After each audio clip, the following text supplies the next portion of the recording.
All right, we are live here at the Livewell's lunch break here at Fish, North Georgia, Thursday, December 4th. Hope everybody is doing good. Hope you're not working too hard today. Oh, the weekend is almost here. Almost here for all of us. Got a big tournament coming up this weekend. Lots of things going on. A lot of big football games. There's all kinds of stuff. What up, Doug Rice? How are you out there? How you doing today, bub? I'm sitting here trying to figure out if I'm a TikTok, guys. I have to do this with this live thing. It's totally messed up the way it goes, but we will find it. So I hope everybody's doing good. There we are. Now I got myself pulled up over there. Hope you guys are doing really good. And I hope you're making big plans for the weekend. And we'll talk a little bit about that. We're going to talk a little bit about dual threat fishing. I don't know if you guys have heard about the new fishing trail out there. Going to get your opinions on that as well. Again, hey, Toys for Tots tournament this Saturday. Pre-registration is closed, but we are going to go.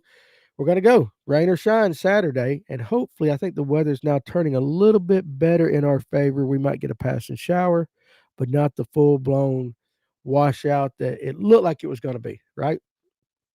So weather's going to be decent.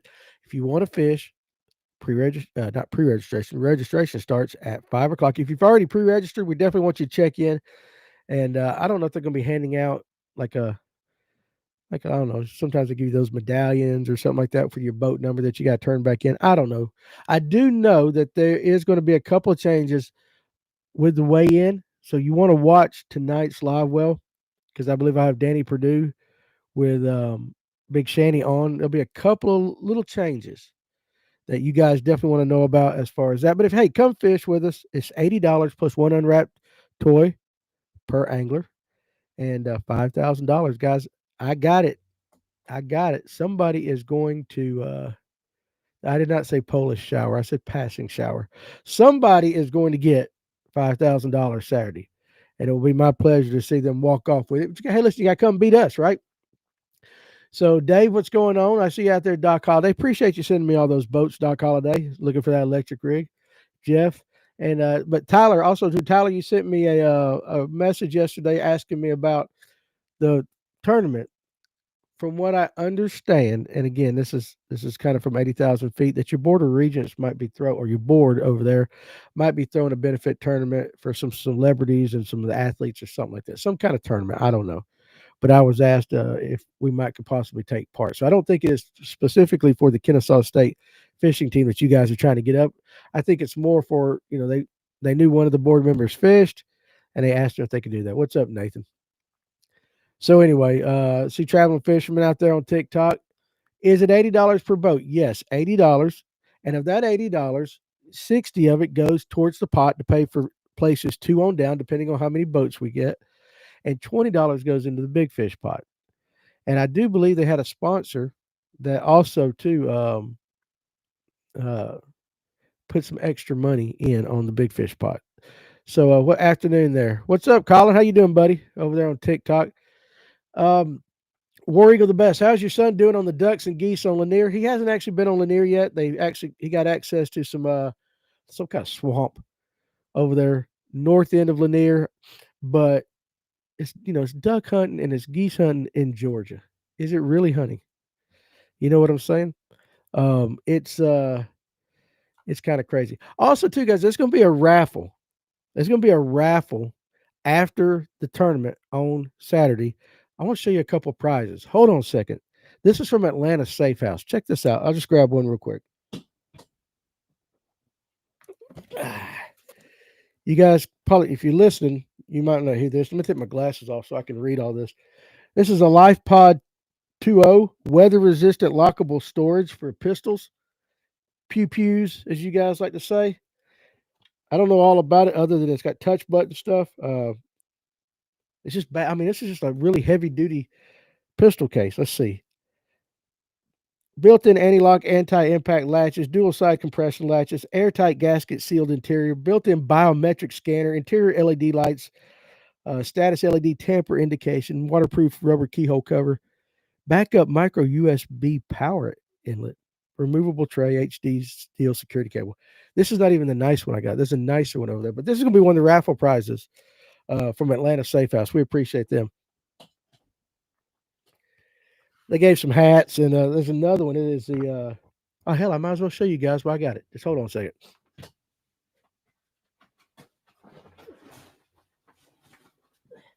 I didn't plan on doing this, but why not? Check out this bad boy. Envy, I don't even know how to say it right, but it's a biometric smart safe. Okay. This thing's heavy. So I imagine, look, on the back, pews, you can put in whatever. But this thing is like one of these technology safes and everything. I don't know. But these are some of the things we're going to be raffling off. Got some lithium batteries. There's some cool stuff, right? And I appreciate it. Am I feeling better today? Not much, but we're powering, right? Derek Spice. Also tonight on the Livewell, Chase Carey. So all you guys are going to be fishing this Toys for Tots tournament. We thought, hey, maybe we will just give you we'll give you a Lake Lanier specific episode, right? So we're going to have Chase Carey. You remember he fished at Emmanuel with Dylan Akins. Kicked a lot of butt there. Now he is getting ready to go fish the Opens Division I. He also guides, but he knows Lake Lanier really, really good. And what better way to go into that tournament and figure out what we need to be throwing and to bring somebody on that's on Lake Lanier all the time. For all your unregistered firearms, that's right. I might have 1 or 3 of those. Derek Spicer, what's up, guys? Caught a few this morning on Allatoona, but jumped from the truck bed to the boat that was iced up and fell into the water. Derek, dude. My bad, man. I hate that for you. Luckily, again, we ain't gonna have to deal with no ice or anything like that Saturday. No ice in the guides, none of that stuff. It's gonna be cold, but hopefully drier than what we expected. So anyway, I hope you guys will come out. And even if you can't fish the tournament, listen, the Georgia game don't start till like what, 4:30? Come on out of the way and bring a toy. We might even have the game on the radio. We might just sit around and listen to the game on the radio. Chase is a very cool dude. Very cool dude. I enjoyed it. He's been on the podcast before. It's been a while. He came on with Dylan. Comfort Zone Outdoors 25. What ramp are y'all using? Laurel Park. We will be going out of Laurel Park, north end of Lanier. So for all you cats that want to make that long trek down south, God bless your souls, because that is going to be one cold ass ride. What's up, Bible Bass TV? How you doing there on TikTok? So, I mean, listen, guys, it's going to be really good. Now, if you're fishing this weekend and you're not fishing in our tournament, that's fine. What do you got? Where you guys going to be fishing at? Because, again, we're not doing a lunch break tomorrow. So we can deal with that and kind of talk about that. But have you guys heard about the Dual Threat Fishing League? Okay, I've been hearing rumblings about it, kind of some behind the scenes stuff, but it seems like it's going to happen. For those that don't know, and I don't know all the details on it, but it's a team trail that's coming out. They're going to have 6 events. They're going to pay $100,000 for first place on these events. $100,000. Now they got a championship. Here's pretty cool. You ain't heard this one yet. In the championship, I think it's the top 20 boats. $250,000 plus 1 Bitcoin. 1 Bitcoin. Hey, be 2026, right? It does seem pretty cool, Colin. But you get a Bitcoin. I guess, I don't know how you split. I guess you get half Bitcoin and the other guy gets half a Bitcoin. So you probably get, I guess right now at the current rate, that's what, $80,000, $90,000 somewhere. So an extra $45,000 worth of a Bitcoin that you get. And of course, 1 week it's $120,000 and the next week it's back down. We know how volatile the crypto market is. Oh man, traveling fisherman's hitting the road the day after Christmas to a new adventure. Where you headed to, buddy? Kent Goins said, I'll be hunting tomorrow. I hunt 1 time a year with my stepson. Only 6 hours to get it done. They're calling for a little ice or snow. 1 time a year. Interesting. Kind of like my sex life. No, I'm just kidding. We do put a crooked number up on that. My wife's going to be mad at me for saying that. Not fishing related, but what camera are you using for your stream right now? Actually, it's not really even a good camera. I got my good cameras ordered. I'm using my iMac camera. It's terrible. The one that comes in on my Mac had some other cameras going, but due to certain things, don't have them anymore. What's up, Titus from TikTok? But we are having some more cameras. Right now, I'm going out of the Mac, so it probably looks a little fuzzy. Or at least I hope it doesn't look that bad to you guys. And this is not the permanent setup. Actually, long story, as soon as my daughter gets moved down in this house we've been working on here this weekend, I have a bed on the other side. This whole entire room is getting to turn into a studio. And so it's going to look a lot different here in the next few weeks. Okay, good. I appreciate it. Looks good. Thank you very much. It's I always worry about that. Let's see. Why didn't you pick Little Hall? It's right in the middle of the lake because it's not big enough. War Eagle. Quite frankly, it's not big enough, and it has a lot to do with getting the permits and stuff like that, and being able to bring certain things in and all that. And part of the toys are going to Hall County, and so Laurel Hall. Good grief, can't speak this morning. It's in Hall County. Laurel Park is in. Yeah, there we go. Laurel Park is in Hall County. But that's why it's just big enough. And I promise you, like I don't expect the crowd we had last year because there's other people having tournaments. Um, Colin, I'll get you some. I'll try to get you some. I'll send over to you. Um, there's no way last year it would have held. Not enough room. I don't expect that many this year because of other team trails going on and everything and the weather. But still, that's why. Um, Cialis allows for some quota hunts, huh? Listen at you. How many boats have you got registered so far, Big Dave? Roughly, kind of like last year. We're right about the upper 20 mark, I think. And that's what happened last year. We ended up with 98 boats. See, the majority of the people on Lake Lanier, especially those that fish it all the time, they ain't pre-registered. We talked about this yesterday. Okay, look, my wife got on to me. Ridiculous and inappropriate once again. I just got the text message. I was just kidding, Amanda. Y'all see how much trouble I get into? Hey, you're at work. You're not supposed to be watching this anyway. But last year we had 98 boats show up. So that's what? 60 something boats that showed up at the to register the morning of. So that's kind of why War Eagle. That's the reason why. Because it can be, if everybody shows up, it can be a very big tournament. But I think we'll do well this year. I think we'll do well. But anyway, back to the dual threat fishing. And now that I'm on the couch tonight, I can already tell. Listen to some of these guys that are fishing it. It's a team trail. And this is just based on their Facebook post, what they got out there so far. Now you got Scott and Hillary Martin. Interesting. Kyle Patrick, Jimmy O'Brien, our buddy Kaz Anderson, and Robert G. Fisher and Naya, Jace Lindsay, Tucker Smith, and Hayden Marbert. That's just what they're showing. And I think they're playing it off as they're hoping to get 100 teams. 100 teams right there. And I'm wondering if this is going to be the next big thing. Titus, if you didn't pre-register, just show up. Show up, bring $80. You'll be good. Danny, pretty chilly to be sleeping in the doghouse, man. I got a permanent. My doghouse got heat. I'm always in a doghouse. Huh? I'm 53 years old. That doghouse has already been customized, right? It's totally good. But what do you guys think now? If you're watching professional fishing, would you prefer watching a team trail, especially when you got like two really talented guys? Or do you like the solo? What do you like the best? Titus said they wanted that late number. I get it. Emil Wagner and other pro anglers are allowed to fish this tournament. Any big names that are going to show up to fish? You talking about the Toys for Tots? Yes. Yeah, it's open. I don't care if Kevin Van Dam comes down here. Yeah, anybody can fish it. And last year, Emil did fish it. I haven't talked to him. I don't know if he's fishing it this year or not. I've heard some rumblings of a couple of other elite guys will be showing up to fish. Wouldn't it be cool just to beat them? That's what I'm talking about. Just show up and beat them guys. But listen, Lake Lanier, solo for sure. No. Oh, you're talking about the other thing. You'd rather watch the solo than a team trail.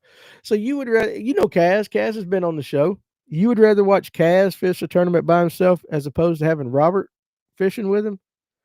I don't know. I think it'd be interesting. Now, here's why they say why team fishing is good. This is straight from their Facebook page. It has cooperative competition, complementary skills, shared decision making, And last but not least, it's just more fun. The shared decision making always interests me because eventually at some point you're going to get two guys that fish and they're just going to get irritated with each other, right? They're just going to get irritated with each other. I like watching that part of it just to see how they work through it. Team sounds good to me, especially if it's combined weight. Uh, John G's here. Guess what? I'm not fishing today. It's a daggum miracle. Now, Comfort Outdoors, he said he'd rather watch a team trail. Listen, I don't know. I think it would be interesting. Now, here's another thing too. I had their website, the rules and regulations. And I mean, I won't be able to see you guys for just a second, but I'm pulling it up. I like the very last thing. We talk about polygraphs all the time. Here's what it says straight from their website. Truth verification test. Each angler/team agrees to submit by signature on the dual threat fishing angler contract to a polygraph or voice stress analysis examination. Truth verification will be used randomly and at the discretion of the league. Failure to comply with the polygraph will result in disqualification. That's the very last thing it says over there on their thing, on their rules and all. That's got stuff about media appearances. It has their scoring, their live fish, their late penalties, checkpoints. They haven't released the schedule yet, so it's going to be pretty interesting to see, and just to see kind of how this takes off. Yeah, Kaz and Rob would be a hoot for sure, Doc. What's up, Jeff Edwards? Alex, how you doing, buddy? I watched Emil and MDJ fish the lake last night on the Mills channel. They caught some big ones, yeah. Well, Emil could go out in the middle of 400, Interstate Highway 400, whatever, he catch fish. And big ones. Like, there's just some guys on Lanier, and every lake's got them. It don't matter where you live in the country. Every lake's got that guy or two or three or four, whatever, that they absolutely can just hammer them anywhere they go. And when everybody else is catching 2-pounders, they're catching 4-pounders. Everybody else is catching 5-pounders, they're catching 7. It just doesn't matter. And Emil's one of those guys. I like how Bassmaster Team Championship does it. Split the top 5 teams after the second day to compete against each other. That's pretty cool, Austin. Yeah, I like that. Y'all come watch me weigh in. It'll be zero or hero. Well, that's one of the things that, and let me get you guys' opinion on that. I'll go ahead and give you kind of a heads up as what's going on. Last year we had, and I forget the gentleman's name. He did a lot of the Bass Nation stuff with the trailer came in, and he had the trailer, and they did all the weigh-in right there on the trailer and everything. Now, for some reason, I think a personal thing, all of a sudden yesterday they found out he's not going to be able to be there. So they still got scales and everything. We still can do the weigh-in. It's just going to be a little bit different than last year. We won't have the thing you can walk up on so that people can take your picture on. Not that anybody's taking any pictures of you guys, but that's not going to be there. But since there's not a professional weighmaster going to be there, the Big Shanty guys are doing it, and they are considering. And I want to get your opinions on this, guys. And we'll talk about it again tonight, but I want your opinion on this. Given that it's Slate Lanier and to speed up the weigh-in, because it took forever last year with 98 boats. Having possibly a minimum weight to weigh in. Say like 15 pounds. If you come to it and you ain't got 15 pounds, just go ahead and release your fish so we don't have to worry about dead fish. What do you guys think about that? And it's not something they decided to do. It's just kind of mulling it over. How would you guys feel about that if the tournament said, hey, listen, 15 plus and over, you can weigh in. If not, let's just let them go and not risk, having any dead fish. What's your opinions on that? Because part of me says I like it. I do like that part, to make it go quicker, number one. And number two, to eliminate, bagging of fish that is not necessary. But then at the same time, there's part of me that's like, hey, you know what? I paid my money. If I got 7 pounds, I want to weigh 7 pounds in. Messick says, no, that's unfair. Okay, give me your reason behind that, Messick. I want your honest opinions. Because again, this is not something set, and what you guys tell me, I will pass along. So see, then I got another one. Kent says for sure, no reason to weigh in small limits. As long as they still get their points to the trail, I don't see why it would hurt. This is just a one-off tournament, Austin. This is a benefit tournament, a charity tournament for the Toys for Tots. So this is not a trail thing. It's going to take 24 to win, so you got less than 15. Just toss them back. I would go lower than you said 17. I'd go lower than 17, but you know, there's two sides to it. There's two sides to it. And listen, we can tell you, we can say, hey, listen, if you want to weigh in, you can weigh in, but we're going to kind of set it at a limit of say 15. I'm just using 15. Uh, I wanted to show off my catches. Then you can do that for sure. What's up, Kendra? How you doing out there up in Michigan? Um, but it's cold up there. Let's see. I get it. Now this is just something that they mulled over only because of the change in the Waymaster and not having it take so long. And again, this is just a suggestion. It's not something that they've decided on. I'm not in the decision making process of this.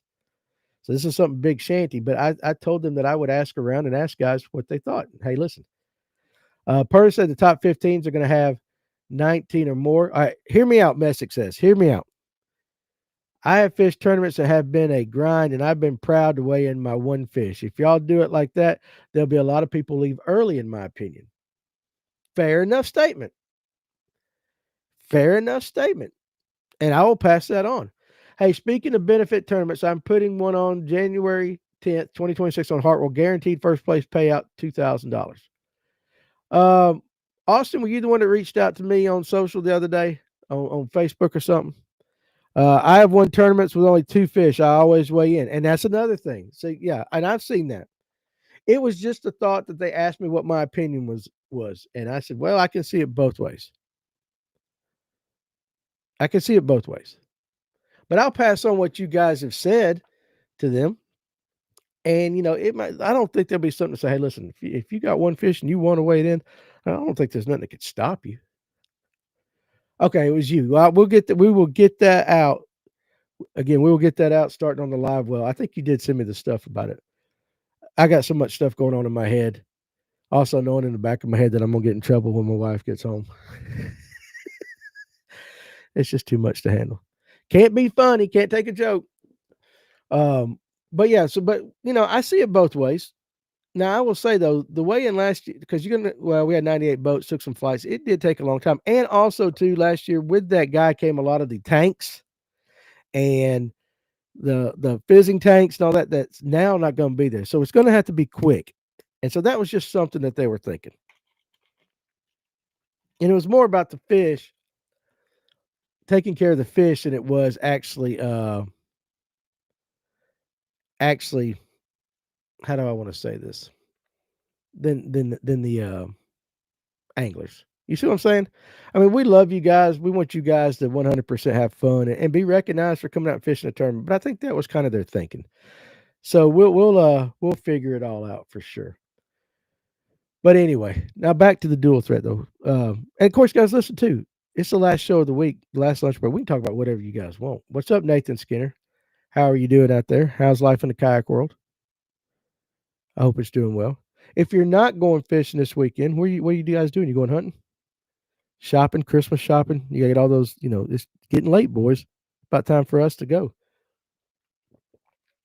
The older people get more than the older people get, the more they should understand it's a benefit tournament. I understand. And I'm getting that way too. You could do a 15-pound minimum on 5 fish, maybe 3-4 pound minimum for big fish. Yeah, I mean, you know, I don't know. We'll see. We'll see what they decide. There's got to be someone else with tanks and stuff. Yeah, but it's just last minute. It's a last minute thing. That's really hard to do, and it's really hard to do when you've got something planned out for a few months, and then all of a sudden life happens and something can't. I caught them on Latham yesterday, strolling a mooch minnow right along the bottom. Got them deep then. They were belly to the bottom, Skinner said. And again, I always tell everybody that might be a little hint for you guys. I always say Latham Reservoir is a mini Lake Lanier. If it had rock, it'd definitely be a mini Lake Lanier. But if you're hitting the minnow along the bottom on Latham, it is possible that might be something that comes into play. And we're going to talk about that tonight with Chase. What's going to come into play on Lanier Saturday? I need some juice on Monticello, trying to break my PB smallmouth. I have no juice to give you on Monticello. That's a juice-free lake for me. Maybe somebody up here knows in the comment section knows about Monticello. Reminds me of Lake Oconee. You talking about Monticello, Nathan? Or you talking about Latham? You got to be talking about Monticello. I've never fished it. There's so many lakes have been popping up here lately in our chat and everything, and some of the guests we've had on that. I don't know these lakes. Tyler says if I go in confident, I'll smash them. But the last tournament I fished was just second guessing all day, and I struggled.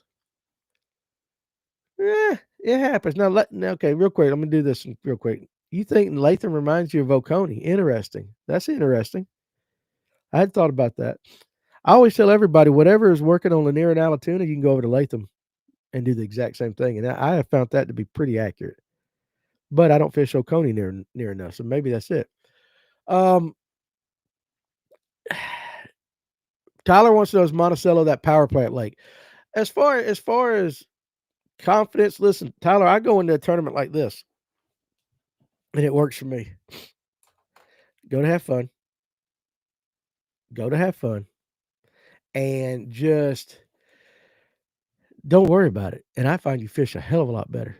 And that's easy to say for somebody who I won't sleep Friday night because I get so amped up. But just have fun with it. How is West Point right now? Gabe Edwards wants to know any of you guys fishing West Point here lately. Let me know so I can help out old Gabe over there on TikTok. My family is having our Christmas. Probably 50 people. We were in a cabin in Pigeon Forge. There was 8 boys and girls in my family. Only 4 of us left. Well, I tell you what, still, you had a big family. I came from big families. Let's see. My mama's side, it was like 7. On my dad's side, there was like 6 or 7. But yeah, I mean, as we get older, I totally get it. Anyone fishing Juliet? I have not fished Juliet right now. Where's to catch a big largemouth on Notley? Wow. I would say right now, boy, talk to Jonathan Farmer. I know when it was cold up there, he likes throwing some flat-sided crankbaits up there. Now, they lowered that lake so much in the wintertime. That's tough. That's a tough one.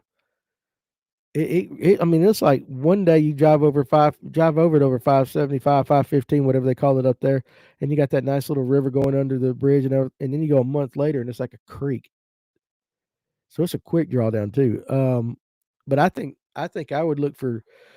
You always throw docks, but I think they go up the rivers. They find any kind of structure whatsoever, like a blowdown or anything like that, and they're hitting it with those flat bill crankbaits or flat sided crankbaits. Striper at West Point Lanier are going nuts right now. I don't know if you're wanting striper or West Point. And let's see, went on a jerkbait buying spree yesterday for the smallies, but that's about it. Jerkbait's going to come into play Saturday, guys. I'm telling you right now, somebody out there is going to be on Lanier. You mark it. Mark my word. It might be me. Somebody's going to catch some fish on jerkbaits. It's just going to set up right. I don't know how much wind we're going to have, but I just guarantee you. Nothing beats the feeling you get the night before you're going into a tournament. Dude, like, seriously. Yeah, nothing beats staying up, being 53 years old, staying up all night, having to take your ADD medicine, about 2 hours early so you can stay awake and popping some 5-hour energies and all that. Yeah, there's nothing like it. There's nothing on TV. You watch SportsCenter. By the time you watch SportsCenter at 11 and you watch it at 12, you've already know everything that's going on in sports. It's awful. And you try to watch a movie. Again, I try to watch something like Gladiator. Something with like a big hero so I can get all pumped up, jacked up. Yeah. And then go get my ass kicked. Danny, I always struggle as well to sleep before tournaments. I go over my plan over and over and over, and I'm so excited. I have no plan whatsoever. So at least you got a plan to go over. I have nothing. I'm just sitting there, nothing. It's like I told you, my doctor says my head's like 98 channels, TV channels playing at once. I'm trying to watch them all. So hell, there is no plan. If I get to the reason I can't sleep before a tournament too. Here's the biggest reason. I can't stand to be late to anything. I hate to be late. Get up Sunday morning, go to church. If we ain't there and they done started, we going home. I ain't walking through that door. I'm always early, so I don't have to worry about that. But I'm always afraid of oversleeping. Just oversleeping.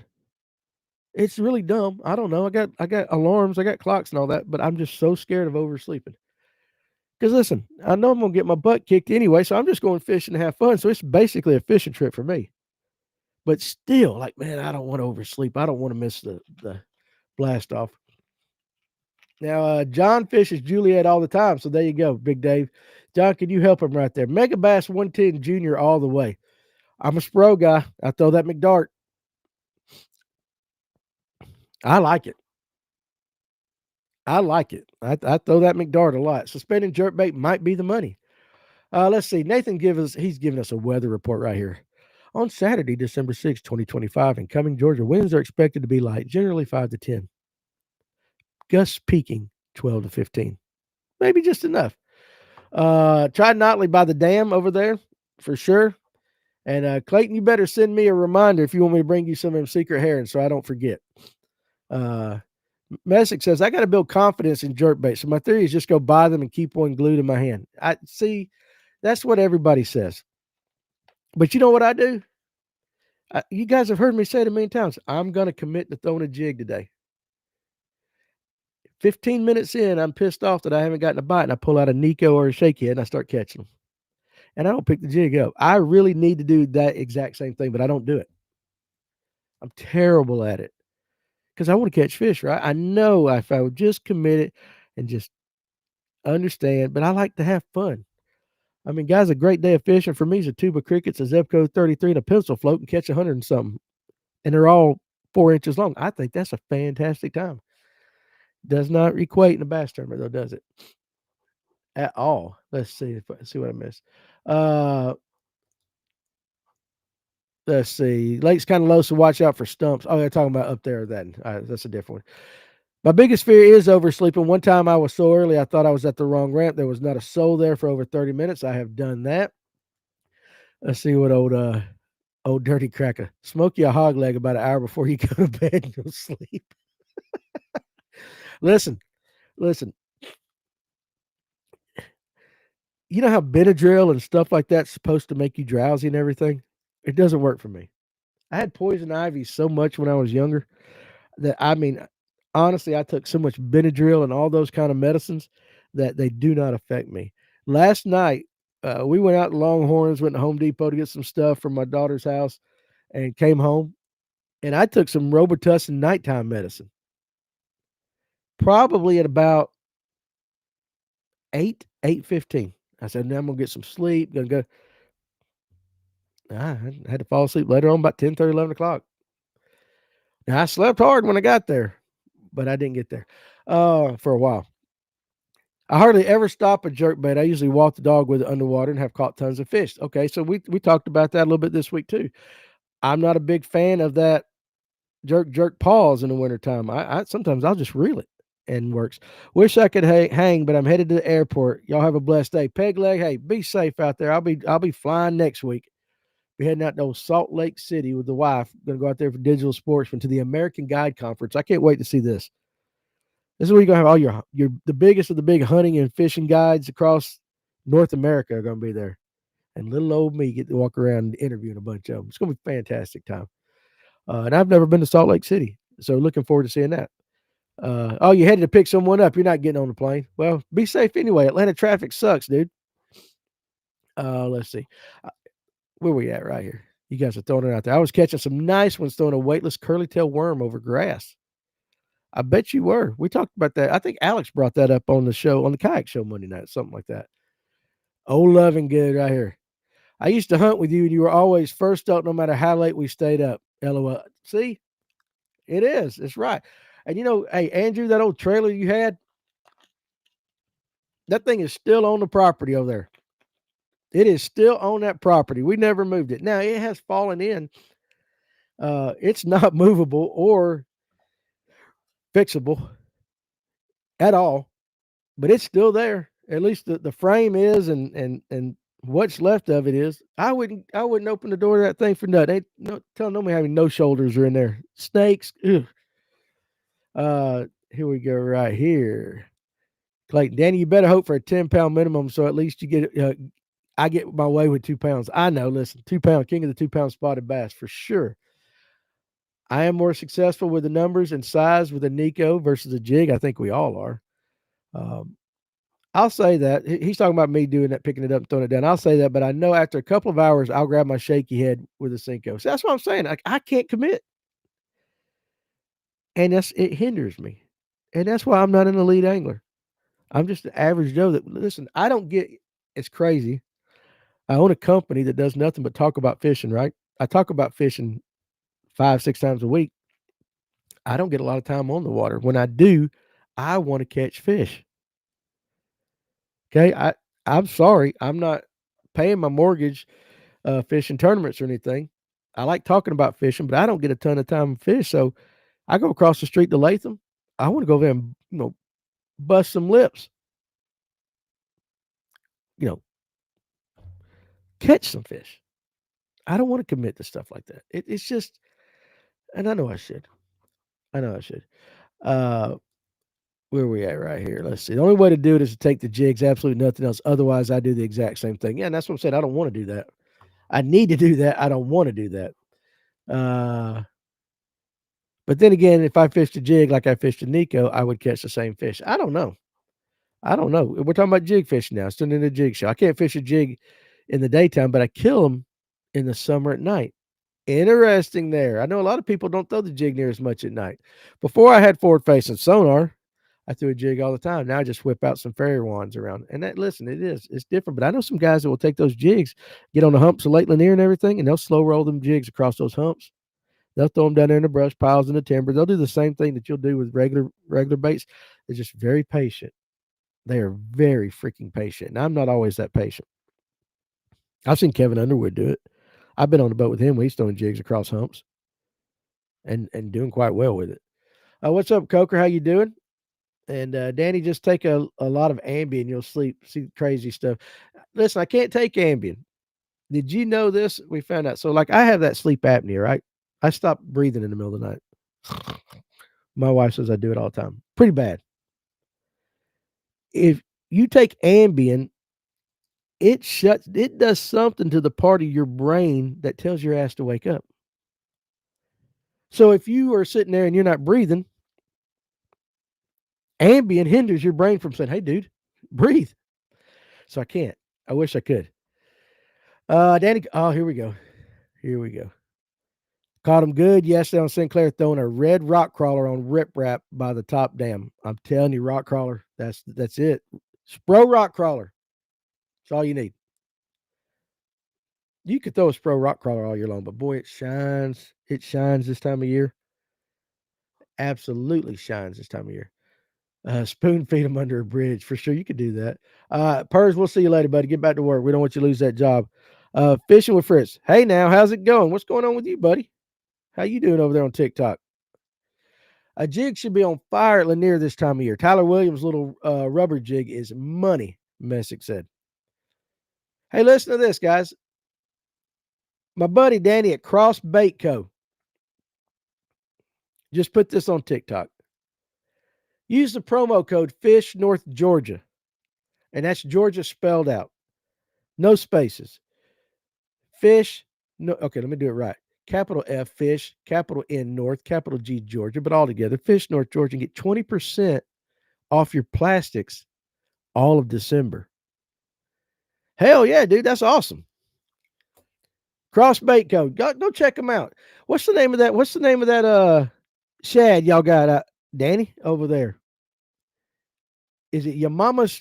I don't want to mess it up. I know you got one over there. It looks very wicked. It is wicked looking. Throw that out there in the comment section. But that's pretty cool, guys. Fish North Georgia at Cross Bait Co. 20% off all plastics. All of December. Y'all go help him out. Buy some stuff. Do it for me. Suck your mama. That's what, sock your mama. Go check out the Sock Your Mama at crossbaitco.com. Seriously, you guys go check it out. And try a pack. You get 20% off, I guess. Fish North Georgia. I will throw that up tonight on the live. I'm going to write that down too, Danny. And I will throw that up tonight on the ticker for our Livewell. If you don't mind me doing that, I think that is pretty cool of you. And guys, again, we like to help our viewers. So seriously, go check them out. Check out the Sock Your Mamas. Here we go. Where you go the best? Which is better, Nico versus Shaky Head, or does it make a difference? Present one or another. The spot's going to hit both. What is your theory, Danny? I actually was a big Shaky Head guy, and I think Shaky Head works everywhere. I think it works year round. I think your Nico gives it a little bit of a different look, and sometimes it will work. Sometimes it's one or the other. But I do really like the chicken rig that old Dave Aldridge got me on, which is just a weedless Nico. I love that thing because you can throw that thing you can throw it in garbage. Whereas the regular Nico gets hung up. So now you get that Nico presentation with that little bent tail, as Paul Driscoll likes to call him, the little bent tail worm, and you can get it right down there in junk. Danny at Crossbait says, Mama needs a new pair of shoes, y'all. Go buy some stuff. Go buy some stuff. And I tell you this, I'll do this. If you buy some stuff from Crossbait Co., and you can send me a proof of receipt, and I'll say this down the Livewell, all of December, then at the end of December, we'll have 2 drawings. And I'll give somebody a prize. I'll give away a pretty cool prize if you buy something in the month of December from Danny at Crossbait Co.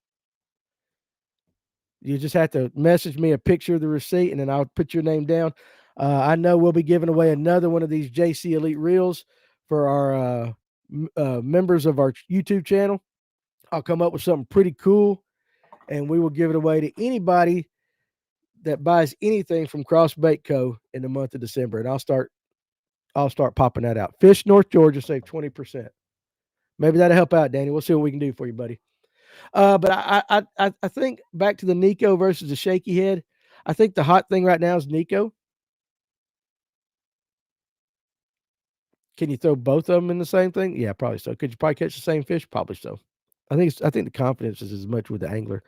I'm sure they outshine each other one way or the other in certain situations. But I like the chicken rig, and I think that's one of the best things I've been taught in the last 4 or 5 years on this channel, talking to guys, and it's one of the simplest things. And Dave just showed it one night, and it's just a weedless Nico. So you get that little tantalizing bent tail action in a weedless presentation. Little nail weight at the bottom. I like it. And I tell you what, and Alex is gone. He can tell you I took it over to Latham, and even just dragging it across the bottom, we got back in a pocket, not a lot of structure on the bottom. He was using this forward facing in his kayak. I didn't have it on mine. And he was like, Danny, they're just stacked all in this thing.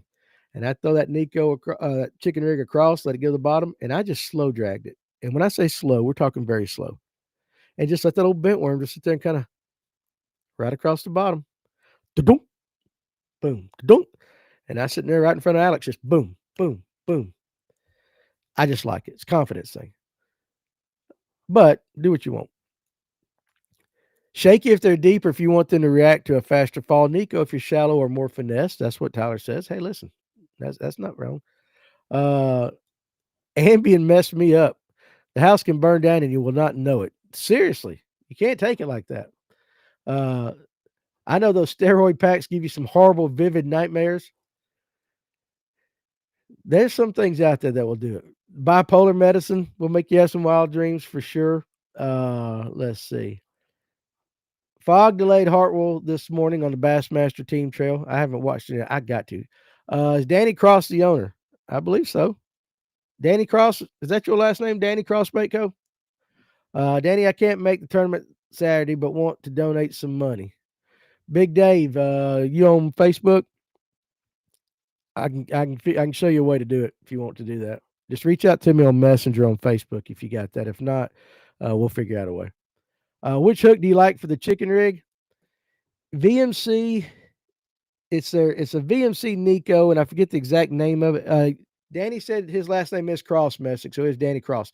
So VMC makes the hook, and it's a Nico hook. I think it's called the Nico Finesse. I'm not 100% sure. Don't quote me on that. But if you look at it, it's got like almost up there where you tie. It's got almost like a bobber stop with 2 pieces of really stiff mono or fluoro or some kind of just very small two pieces line that sticks out, so that when you take your hook through your worm up top and you pull the worm through, when you set it back up right there where it bends, those two pieces will hook into that worm and keep it from sliding off. You know what I'm saying? But I think it's a VMC finesse. Did my YouTube recap, and FNGO is my most watched channel. Said I watched 200 plus videos last year. Atlanta Outdoors, I love you. That is awesome, dude. Just use a quarter to a half ounce shaky head and use half the Cinco if they're biting the end, for sure. A lot of you guys that like to dip your tail in chartreuse, I've said this before. If you get a lot of short strikes on that chartreuse tail, turn around and dip the head, the part of the worm that you got on the hook. Dip it, see if it makes a difference. Danny Messick says he's putting in an order now. So again, Messick, if you do that, send me a copy of the receipt. I really got to make a note on this or I'll forget it. You guys know how I am. Fish North Georgia, 20% off. We'll do a drawing. See if I can come up with something cool. That's awesome. What's the Cross Bait Company name again? John G said Cross Bait Co. Cross, CROSS, Bait, BAIT, Co. He does a lot on TikTok. What's everyone's favorite shaky head jig? Good question, Doug. Let me pull that up so everybody can see it. You get a lot of differing opinions on this one. I'm pretty simple. I mean, I can pour them. I can pour my own, but I don't. I like two. I like the Spro Skip Gap. Really like that one a lot. Really like that one a lot. And I like just a straight up owner. And I don't even really care if it's colored head or not. I'll use the old lead color right there, and I absolutely think it's fun. But the Spro Gip, listen right here. Yeah, the Spro Skip Gaps, love them, absolutely love them. I like the Missile Baits Warlock Head. That's a good one. I just once you find one or two that you like, I don't change very often. If I can get my hands on them, that's what I use. Now let's see what Tyler said, because I did that on Sunday. They kept yanking the worms out of my O-ring on the Nico. See, I don't use O-ring either. Even on my wacky. Unless I am making a bomb ass cast, I will not use an O-ring. And I do realize I'm gonna go through an extra couple of worms every time I go, but I just don't like the O-rings. I like putting that, and I use the small. You guys heard me talk about. I use the smallest hook possible. A number one, number two. Stick it through the middle. Go at it. Unless I'm really having to stay way, way, way off the point, and then I might consider putting an O-ring in. That's on a wacky, Nico, whatever. But you don't have to worry about that with the chickenery. Okay. Wait a second. What are you saying? Let's see. Yeah, Tyler says Spro Skip Gap is the best shaky head on the market. It's one of them for sure. There's no doubt about that. The jerk bait. That's what I want to read. I told you guys. What did I tell you? Jerk bait bite is on Lanier right now. Go slow. Okay. I'm telling you, it's going to play Saturday. Going to play. War Eagle, the best. Only one bag over 20 pound on Hartwell's team tournament. Why? Shouldn't Hartwell be better now? See, I don't think with Hartwell, and again, I don't know. And I'm going off of guest. I'm going off of watching and everything. I really think that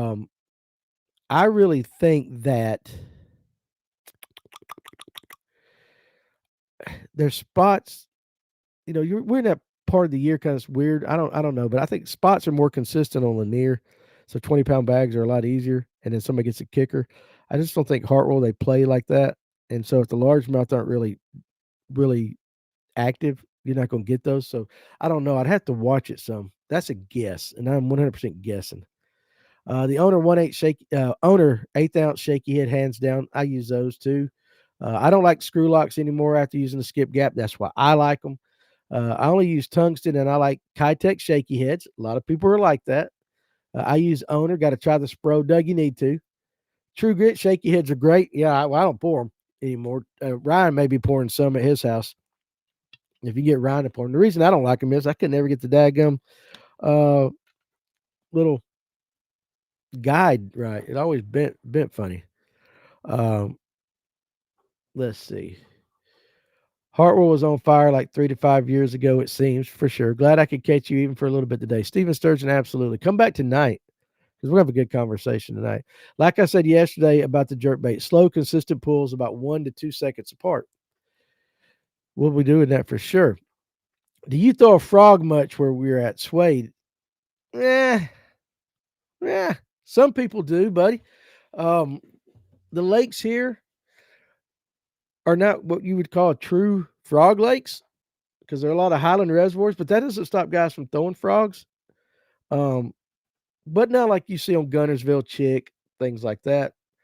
I would say a lot of guys throw more of a horny toad type of topwater frog bait, but as far as like a true frog, guys throw them. They do, and they catch fish, but it's just I don't know if it's what you exactly are looking for when you want to say a true frog. But again, and it depends too. Are you using a regular frog or a popping frog? I know guys use popping frogs with a lot of success around here. But I mean, they're using more like the shad colors or white and everything. Uh,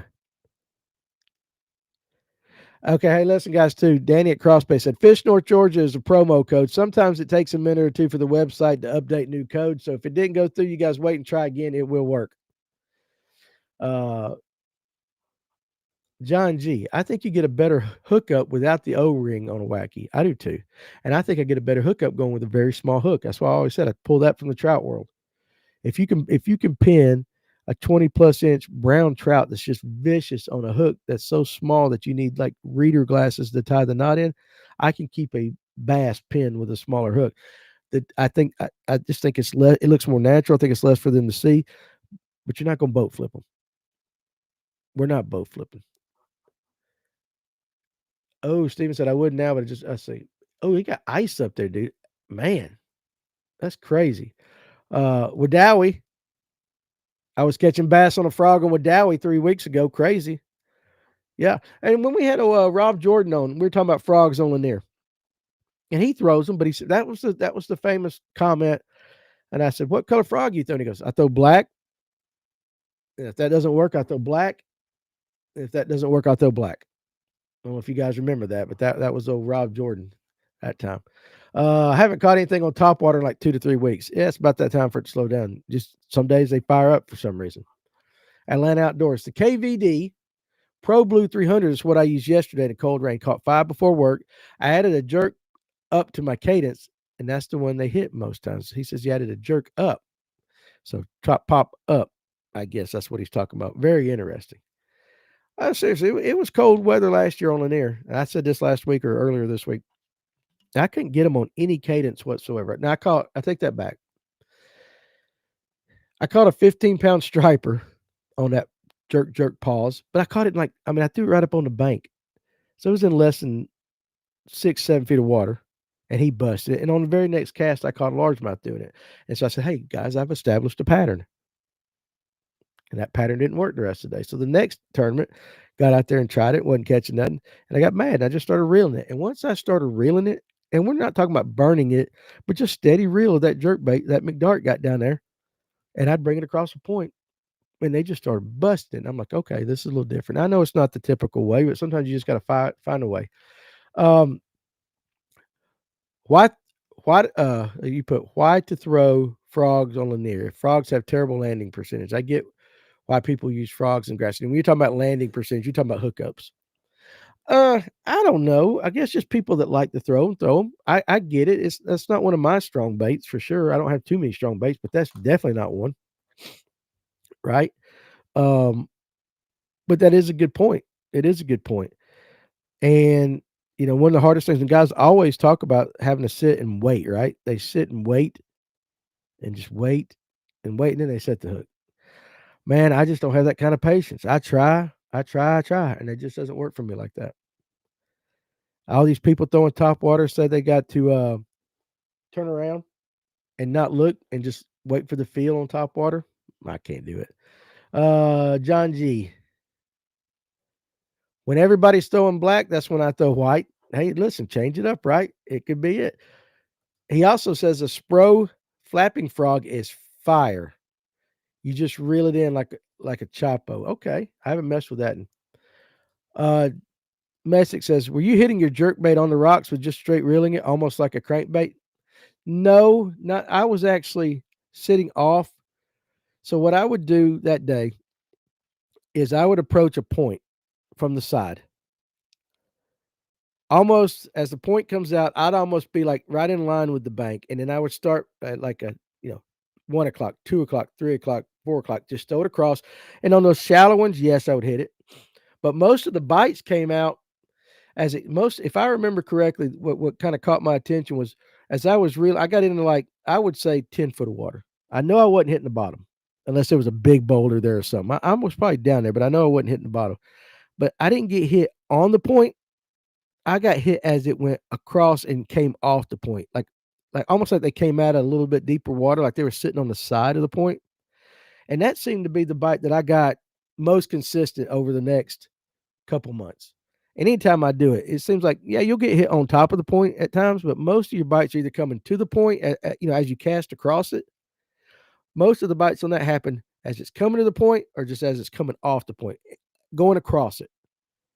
And then I would move the boat around. But most of the bites, I would say, were in 10 foot of water. I don't know. It worked.